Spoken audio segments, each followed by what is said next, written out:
Beth, The Story of a Child Convict by Mark Wilson.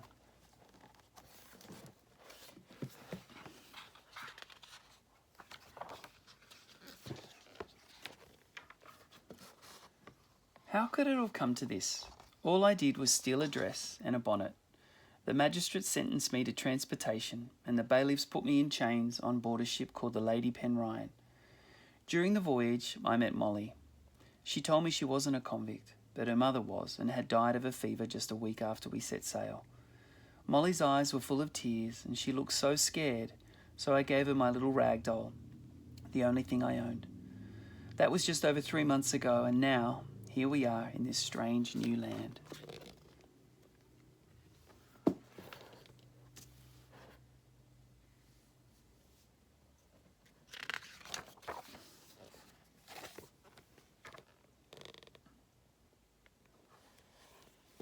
Today, when we came ashore, the sky lit up with bright flashes of lightning as a fierce storm swept over us.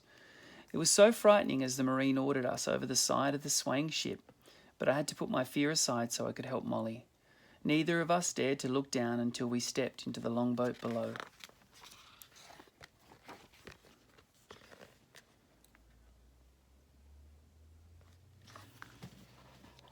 When the boat approached the shore, Molly pointed at a group of natives standing at the tree line. "Do you think they'll hurt us?" "I don't think so, Molly," I said, but I was just as worried as she was. "Get over the side, the lot of you," growled a Marine as the longboat slid into shore. I helped Molly down to the sand and realised how good it felt to be on dry land again, even in this strange new place.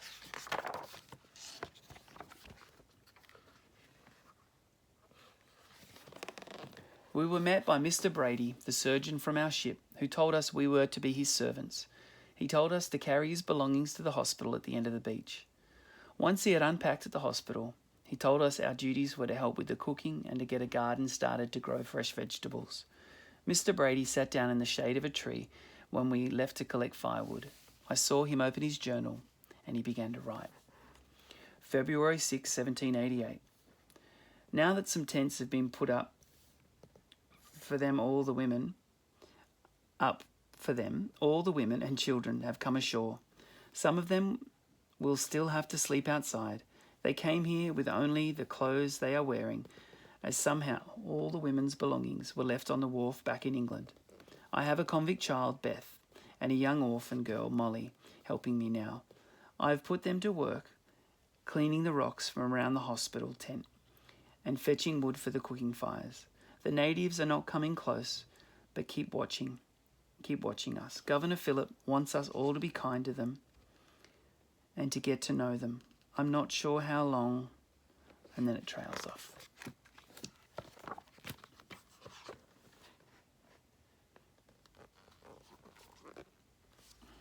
It's been months now since we arrived, and my hands are cut and bleeding from digging rocks out of the ground.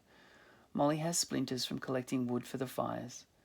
After work today, we walked up the hill behind the hospital, and I smiled as Molly rolled and tumbled in the long grass.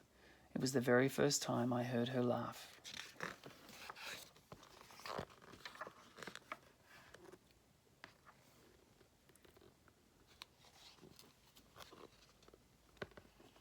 The natives have been coming to the forest behind the hospital lately.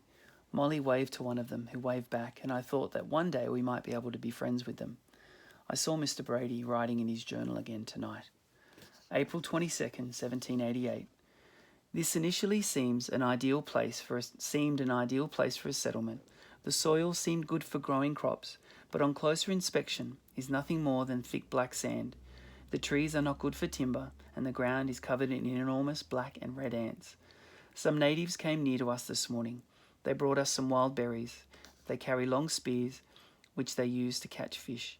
We managed to swap a looking glass for the berries, 2 fish and a war club. My servants, Beth and Molly, are still sleeping outside at night, as all the tents are full. Molly complained that a rat ran across her legs last night.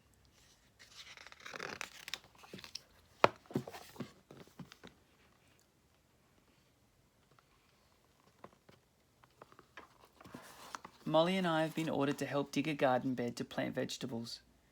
Many of the other convicts are doing the same.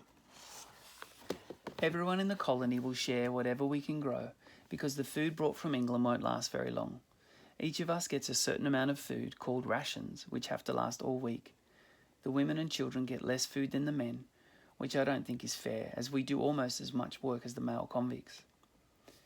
By order of Governor Phillip, food rations. Food rations to Marines and convicts each week. Beef, 7 pounds, or pork, 4 pounds. Dried peas, 3 pints. Bread, 1 flour, 7 pounds. Butter, 6 ounces. Flour, 1 pound, or rice, half a pound. Female convicts, children and Marine wives will receive 2/3 of male convict rations.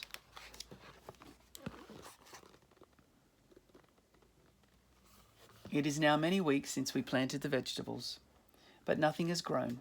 Our rations have now been made even smaller to make the food last through the winter. The good news is that we now sleep in one of the women's tents, so we are at least dry at night.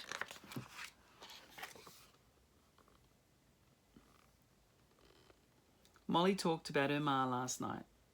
She was beautiful, Molly told me. She brushed my hair every night and told me that one day we wouldn't be poor anymore. Tears welled up as Molly told me. The very last thing Ma said to me was, "Please don't forget me, my little angel." I hugged Molly tight and said, "I promise I will remember her too, just as if she was my ma."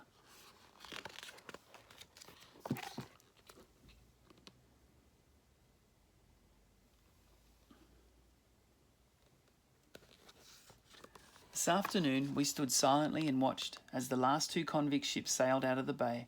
Our last hope of returning to England was gone. I saw Mr. Brady writing in his journal after the ships left. November 17, 1788. The vegetable crops have failed. There's some panic that the rest of the food will run out soon. We're not able to catch everyone, fish or animals to feed everyone. We arrived here with over 500 cows, sheep, horses, pigs, geese and chickens, most of which have died or wandered off in the bush. Governor Phillip has sent the HMS Sirius to the Cape of Good Hope for food, but the journey will take 6 months or more. There have been trouble between the convicts and natives lately. It's getting serious, and Governor Phillip wants the problem resolved. And to make matters worse, the soldiers are something quite rebellious. They say, trails off too much there.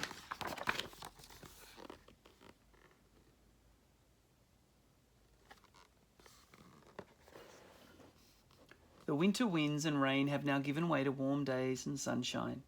Wildflowers are growing around the bay and brightly coloured birds flitter everywhere. There's not enough food for everyone, so I've been ordered to collect mussels from the bay each day, and Molly has to collect berries in the forest. When she does, she feels the natives are watching, even though she can't see them. It is Christmas Day now, but no one is celebrating because there is hardly any food to eat.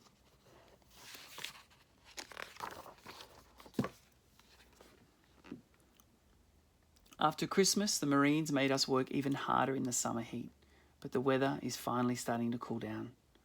A few days ago, when we went to bed, I noticed Molly was a bit restless. She began to cry, and I held her tight until the dawn sunlight shone through the flap of the tent. I made Molly stay in the tent when I went to work each morning. April 23rd, 1789. There are now so many sick with dysentery and scurvy that there's no place to put them all. The lack of fresh fruit and vegetables means that this outbreak of scurvy will only get worse. I've been given many of the sick, some of local berries, or sarsaparilla, vine leaves, boiled in water, which the natives use. Seems to help, but there's just not enough of it to treat everyone. To add to our problems, there has recently been an outbreak of smallpox, mainly amongst the natives. Many have died, and we are treating others behind the hospital. The outlook for them is rather grim, I'm afraid.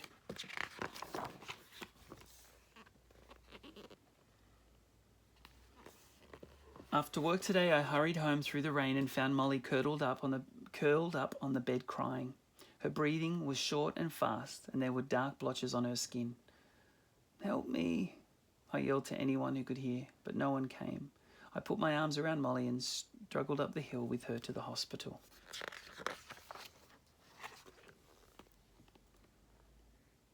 When I got there, the surgeon looked at Molly and said there was nothing he could do for her. He told me to put her on the ground outside the tent. He gave me some berries for Molly, but she was so weak she couldn't swallow and just lay there with tears in her eyes.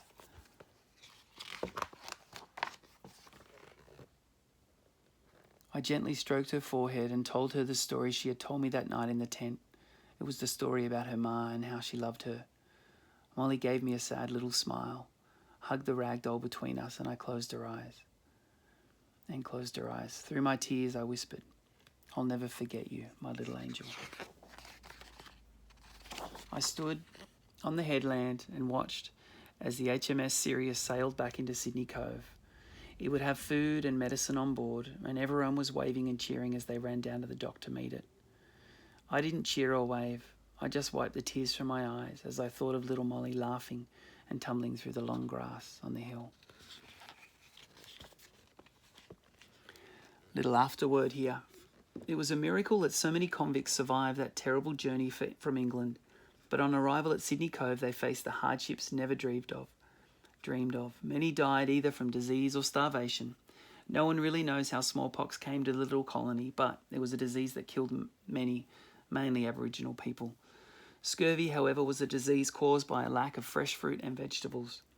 It was 2 years before the first crops were successful, and a triumph of the human spirit that the little colony at last prevailed. Elizabeth Hayward, the inspiration for this story, was the youngest female convict with the First Fleet. She was strong-willed, resilient, and managed to survive those first precarious years at Sydney Cove. She had several children and eventually settled in Van Diemen's Land, now called Tasmania. Elizabeth lived to be 63 years old.